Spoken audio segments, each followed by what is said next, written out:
and got lost in it. Twisters. Light beams. And they shine in all directions.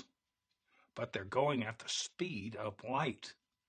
So the only way the ray shines forward at full intensity and backward, it's null because it cancels out.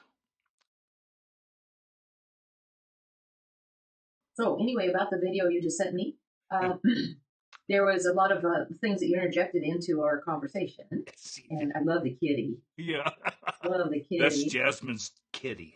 What a fun kitty. So, I wasn't quite sure how it fit in. The first two times you put that footage into the video, and I should have made a note about it, but it's just because it's a good separator, and that's all I did for.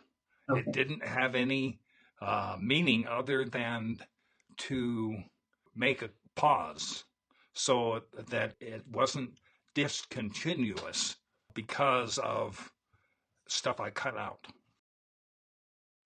So the other thing that was we talked about last week was the PowerPoint that Brad was going to put together. Yeah. So when are you coming down? That's April 22nd. Brad has updated and still figuring out how to make that structure. It is going to lay out the acts one bin or the other. Yeah, good. Then look at it several different ways so that you as director can select what is an appropriate level of abstraction. How are you doing it? Self-teaching? Well, when I watch things, Netflix or whatever, that would be cool. I'll bet it does that. And then I come back and find out where it is in Final Cut. Problem is knowing what to call it. But I can see the user interface is organized on Final Cut Pro. And so I know where I can look. Yeah, and you're doing the editing job pretty well, I'd say. Portland is number 3 in Kickstarter fundings. We'll leverage that into getting more investors. So what is on your plan for, I guess, in the next week? You put this last video together, which kind of talked about, you and I talking about how you got Alex to repeat your thoughts in a way that's very, understandable. And you were explaining that you asked him to do it because you talk slowly and people kind of get lost in the. I get lost. Not only do people who listen to me get lost, I get lost. And in fact, I have to do have Alex explain it to you what I meant. But the general gist of it was right. The operating system of the Mac.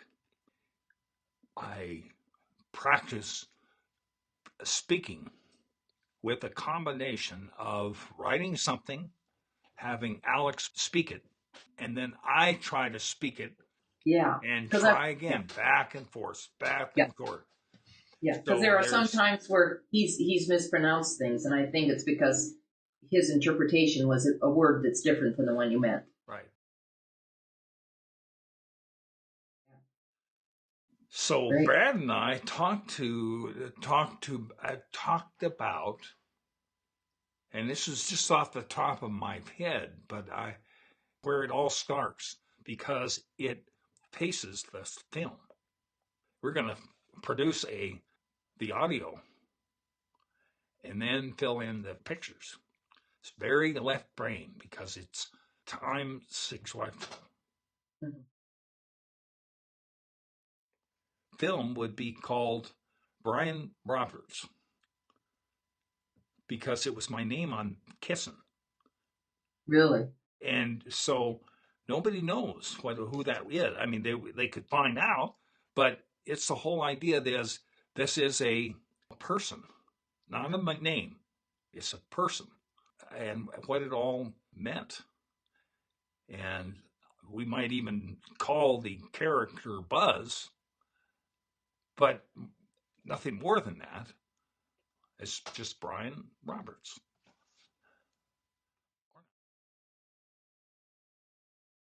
We're going to have to go in there and say, well, we got to tell a story or we're not going to get funded. I call what I am is stupid, right? But it's also fair all over the map. That's what I do. But that's the healthiest thing for me, by far. Not trying to concentrate on things. Well, I think that's one of the key elements to your story is how you're different now than you were before your stroke in terms of the way you think and the way you perceive yourself and your being comfortable with who you are now. Yeah. And it's quite a contrast. And so you almost could use the Bryan Roberts as your sort of alter ego or your persona back then and the Buzz who you are now. And I'm pretty sure that I'm okay with how it comes out because I'm most embarrassed about can be handled in a way where I'm not. When I say imagination, I'm talking about my internal imagination, mostly based on. So can I paraphrase what I thought you were going to say, and then you can correct me? So you were saying that your imagination is what's your perception of your memory. Yeah, your memories is based on your perception now of them, and that they may have been different when you were younger, and it doesn't matter in the future what those imaginations or that imagining of those memories. It's how you perceive those memories now and the meaning of them to you now, right? So you might pull examples out, like when you were running the radio station out of the basement and then down in Longview, and what that meant to you, what it means to you now, what that memory means to you now, in light of your new, perspective on it. Yeah. Now, Buzz, what about this? What about contrasting them? Contrasting your perception, your memory of those events now, and what you remember about perceiving them back then. Oh, yeah. That's a big deal. Transforming the negative emotions into positive, meaning that fear is turned into curiosity. To change that perception of the fear into the curiosity. Is that what you meant to say? Yeah.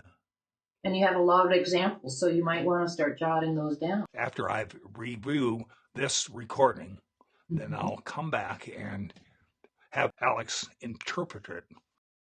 So, on the 9th of February, I managed to bust both my ankles. This one's fractured, unfortunately. We were hiking on Elk Mountain, which is in the Coast Range, and I just managed to trip and fall horribly. Not one ankle, but two ankles, which is just great.